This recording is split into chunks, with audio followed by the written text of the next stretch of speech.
Halo guys, sebelumnya apakah kamu pernah dengar mengenai P3B atau tax treaty? P3B atau tax treaty ini merupakan perjanjian antar negara supaya kita tidak dikenakan pajak double atas penghasilan lintas batas. Tapi pertanyaannya nih, siapa sih yang sebenarnya bisa memanfaatkan fasilitas P3B ini? Pertama, kamu harus termasuk kategori person, seperti orang pribadi, perusahaan, kumpulan orang atau badan, atau entitas lainnya yang diperlakukan sebagai badan hukum untuk tujuan pajak. Jika tidak termasuk kategori person, maka secara otomatis P3B tidak bisa diklaim.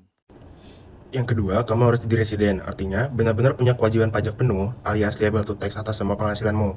Kalau statusnya cuma kena pajak terbatas dari sumber dalam negeri, sayangnya itu nggak cukup untuk dapat manfaat dari P3B. Dua resident and partnership. Kalau ada kasus dua residen, misalnya dianggap penduduk di dua negara sekaligus, ada aturan tiebreaker rule. Dilihat dari rumah permanen, pusat kepentingan, kebiasaan tinggal, sampai keluarga negaraan. Nah, kalau entitasnya partnership, situasinya lebih rumit. Ada negara yang dianggap partnership transparan, ada yang non transparan.